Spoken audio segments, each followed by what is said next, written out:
అందరికీ నమస్కారం. సో నిన్న చిరాల రూరల్ పోలీస్ స్టేషన్ అంటే ఈపురపాలెం పోలీస్ స్టేషన్ పరిధిలో నిన్న ఎర్లీ మార్నింగ్ అరౌండ్ 5:45కి ఒక అన్ఫార్చునేట్ షాకింగ్ ఇన్సిడెంట్ జరిగింది. ఒక 21 years old అమ్మాయిను అత్యాచారం చేసి హత్య చేయడం జరిగింది.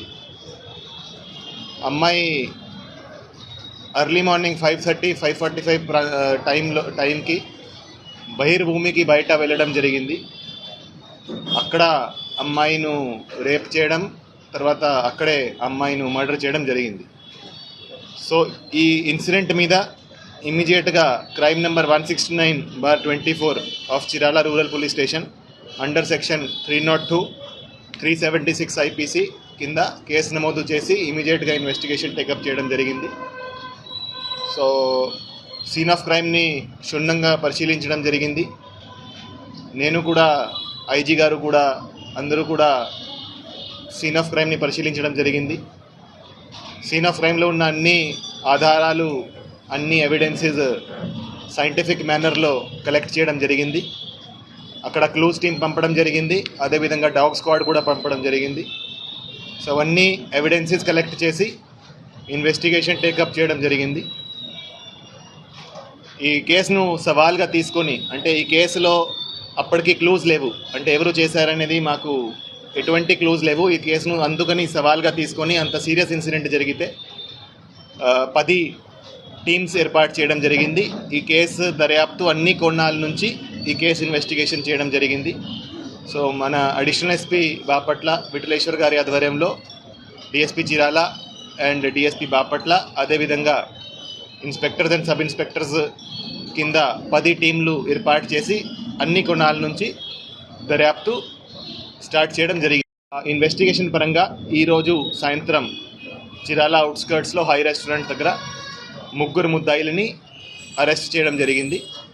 ఈ 3 ముద్దాయిలు ఈపురపాలెం విలేజ్కే, సేమ్ విలేజ్కి చెందిన వాళ్ళే. A1 Devarakonda Vijay, A2 Karanki Mahesh and A3 Devarakonda Srikanth. So వీళ్ళు ముగ్గురికి ఇంతకుముందు కూడా వాళ్ళ మీద కొన్ని కేసులు, క్రిమినల్ కేసులు ఉన్నాయి. ఎవరైతే A1 and A2 ఉన్నారో వాళ్ళు ఆ రోజు ఎర్లీ మార్నింగ్ అరౌండ్ 5 గంటలకి అదే ప్రాంతంలో, ఆ రైలు పట్టాల దగ్గర మందు తీసుకొని అక్కడ వాళ్ళు డ్రింక్ చేస్తున్నారు.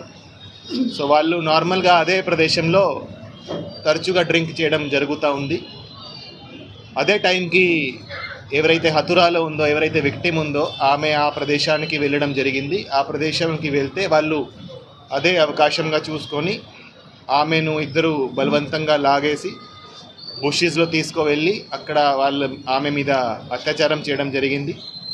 తర్వాత ఆమె నోరు మూసుకొని ఆమె తల మీద రాయితో కొట్టి ఆమెను స్మదరింగ్తో, అంటే ఆమె నోరు ముక్కు మూసుకొని ఆమెను అక్కడ చంపడం జరిగింది. ఇది చేసినాక వాళ్ళు అక్కడ నుంచి పారిపోవడం జరిగింది. పారిపోయి వాళ్ళిద్దరూ వాళ్ళ ఇంటికి వెళ్ళి అక్కడ వాళ్ళ బట్టల మీద కొన్ని మట్టి, తర్వాత కొన్ని ఈ మార్క్స్ ఉన్నాయి.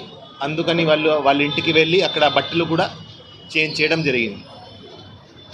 దాని తర్వాత వాళ్ళు ఒక్కసారి మళ్ళీ సీన్ ఆఫ్ క్రైమ్కి రావడం జరిగింది. అప్పుడు కొంతమంది వాళ్ళను అక్కడ చూడడం జరిగింది. అంటే వాళ్ళు సీన్ ఆఫ్ క్రైమ్లో మళ్ళీ ఆ రోజు కొంతమందికి కనపడ్డారు. ఎప్పుడైతే బాడీ దొరికే టైంకి, ఆ టైంకి మళ్ళీ కనపడ్డారు. సో అందుకని మాకు వాళ్ళ మీద కూడా అనుమానం వచ్చింది. వాళ్ళ మీద ఇంతకుముందు పాత కేసులు కూడా ఉన్నాయి కాబట్టి వాళ్ళను అరెస్ట్ చేసి విచారిస్తే వాళ్ళు ఈ క్రైమ్కి కన్ఫెస్ చేయడం జరిగింది, వాళ్ళే చేశారని. సో ఎవరైతే A1 and A2 ఉన్నారో వాళ్ళు ఇద్దరు కలిసి ఆమెను బలవంతంగా అత్యాచారం చేయడం జరిగింది.